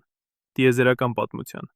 Պատմության, որը սկսվել է 13 միլիարդ 800 միլիոն տարի առաջ որպես անսահման խիտ, անսահման տաք կետ։ Պատմության, որը ընդլայնվել է, սառել է, կազմակերպվել է 100 միլիարդավոր գալակտիկաների մեջ։ Պատմության, որը ստեղծել է աստղեր, մոլորակներ, կյանք, գիտակցություն։ Եվ դուք ոչ միայն մաս եք այդ պատմության, դուք նաև պատմողն եք։ Դուք այն էակն եք, որը կարող է պատմել այդ պատմությունը, որը կարող է հասկանալ այն, որը կարող է զարմանալ դրանով։ Գուցե հենց սա է մեր նպատակը այս տիեզերքում։ Ոչ թե պարզապես գոյատևել, ոչ թե պարզապես բազմանալ, այլ հասկանալ, պատմել, զարմանալ։ Լինել այն գիտակցությունը, որի միջոցով տիեզերքը ճանաչում է իր սեփական գեղեցկությունը։ Բայց գուցե նպատակ չկա։ Գուցե տիեզերքը պարզապես գոյություն ունի, առանց պատճառի, առանց նպատակի, առանց իմաստի։ Եվ մենք, գիտակցությամբ օժտված էակներս, պարզապես բախտավոր ենք, որ կարող ենք դիտել այն, հասկանալ այն, զարմանալ դրանով։ Կամ գուցե ճշմարտությունը ինչ-որտեղ միջինն է։ Գուցե տիեզերքը չունի նախասահմանված նպատակ, բայց մենք կարող ենք ստեղծել նպատակ։ Մենք կարող ենք տալ իմաստ մեր սեփական գոյությանը, հասկանալով, ուսումնասիրելով, զարմանալով։ Ես չգիտեմ պատասխանը։ Ոչ ոք չգիտի։ Եվ գուցե սա լավ է։ Գուցե անորոշությունը ոչ թե թուլություն է, այլ ազատություն։ Ազատություն ընտրելու մեր սեփական իմաստը, մեր սեփական նպատակը, մեր սեփական ճանապարհը։ Բայց մի բան ես գիտեմ վստահորեն. մենք ապրում ենք անհավատալի տիեզերքում։ Տիեզերք, որը շատ ավելի հսկայական է, շատ ավելի դինամիկ է, շատ ավելի զարմանալի է, քան մեր նախնիները երբևէ կարող էին պատկերացնել։ Տիեզերք, որտեղ աստղերը ապրում են միլիարդավոր տարիների ընթացքում։ Տիեզերք, որտեղ գալակտիկաները բախվում են եւ ստեղծում են նոր աշխարհներ։ Տիեզերք, որը ընդլայնվում է անսահման։ Եվ մենք, փոքրիկ էակներս, փոքրիկ մոլորակի վրա, ունենք արտոնությունը ապրելու այս տիեզերքում։ Ունենք արտոնությունը հասկանալու այն։ Ունենք արտոնությունը զարմանալու դրանով։ Ուստի հաջորդ անգամ, երբ դուք նայում եք երկինք գիշերը եւ տեսնում եք անշարժ աստղեր, հիշեք, դրանք շարժվում են։ Դրանք ապրում են տիեզերական բալետ։ Պարզապես դուք ապրում եք սխալ ժամանակային մասշտաբում, տեսնելու այդ պարը։ Բայց դուք կարող եք հասկանալ այն։ Եվ այդ հասկացողությունը, այդ կարողությունը, տեսնելու այն, ինչ անտեսանելի է, հասկանալու այն, ինչ անհասկանալի է, սա է մարդկության ամենամեծ նվաճումը։ Մենք փոքրիկ ենք, բայց մեր հասկացողությունը անսահման է։ Մենք կարճատև ենք, բայց մեր գիտելիքը հասնում է միլիարդավոր տարիներ անցյալ եւ ապագա։ Մենք սահմանափակված ենք, բայց մեր երևակայությունը կարող է պատկերացնել ամբողջ տիեզերքը։ Եվ գուցե հենց սա է ամենազարմանալի բանը։ Ոչ թե այն, որ աստղերը շարժվում են, այլ այն, որ մենք կարող ենք հասկանալ այդ շարժումը։ Ոչ թե այն, որ տիեզերքը անսահման է, այլ այն, որ մենք, վերջավոր էակներս, կարող ենք հասկանալ անսահմանը։ Ուստի երբ դուք նայում եք երկինք գիշերը, մի տեսեք միայն աստղեր։ Տեսեք հնարավորություններ, տեսեք խորհուրդներ, տեսեք հարցեր, որոնց պատասխանները մենք դեռ չգիտենք։ Եվ հիշեք, դուք ոչ թե պարզապես դիտորդ եք, դուք մասնակից եք։ Դուք տիեզերքի մասն եք, որը դարձել է գիտակից։ Տիեզերքը, որը ուսումնասիրում է իր սեփական բնույթը։ Եվ գուցե, ուղղակի գուցե, սա է ամենակարևոր բանը։